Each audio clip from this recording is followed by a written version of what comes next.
This morning, as I walked the streets of Louisville, Kentucky, because that's where I am, I was pondering the fact that today I'll address leaders who represent 12,500 churches, roughly, in the United States, and missionaries around the world. And then that this week, I'll also speak in front of about 150 kids at a kids camp. Then I was thinking of a friend of mine who tried to commit suicide this week. A shout for help. And then another friend who fell down and hurt herself. An older lady, beautiful, charming, amazing, godly person. And then I thought of God. I thought of God as the one who reveals himself to the great Moses, that prophetic leader. When Moses asked, "Who shall I say is sending me to bring the people out of slavery from 400 years in the land of Egypt?" God says to Moses, "Tell them I am is sending you." I am. What does that mean?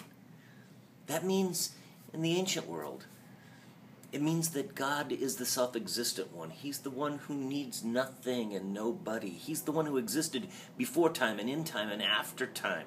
And Jesus, in the New Testament, he takes this name of himself to himself. And he says, I am. A lot of places.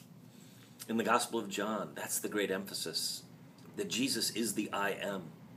He is the second person of the triune Godhead. And so when Jesus says, I am the way, the truth, and the life, he doesn't just mean I am the way, the truth, and the life. He is taking this name of God for himself, which is why the Pharisees ultimately want to stone him. They realize it's an assertion of his deity. But my point is that can I trust the great I am with all the worries and the cares and the concerns of my life? Can I trust him to give me the words that I need to say to both these pastors and leaders as well as this group of 150 kids? Or when I walk into a room where a lady has fallen, or a room where a person has attempted suicide, and can I trust him to give me the words that I need to share?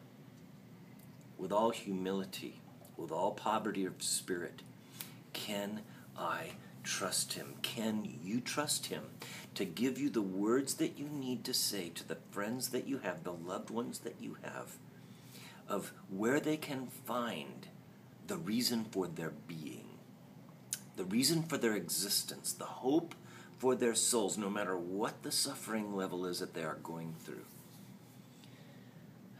Well, I pray that the great I am will help you today, and that he will be amazing in your life, and that you will be used by him in a way that you never could have possibly imagined apart from a relationship with him.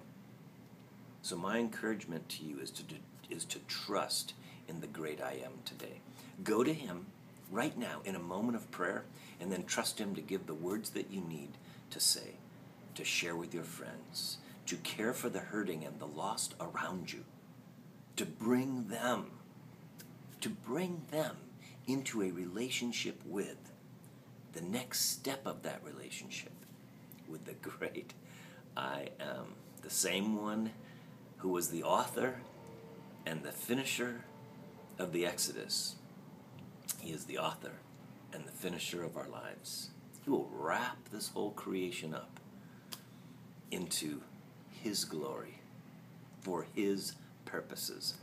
That's the one you pray to. That's the one I pray to.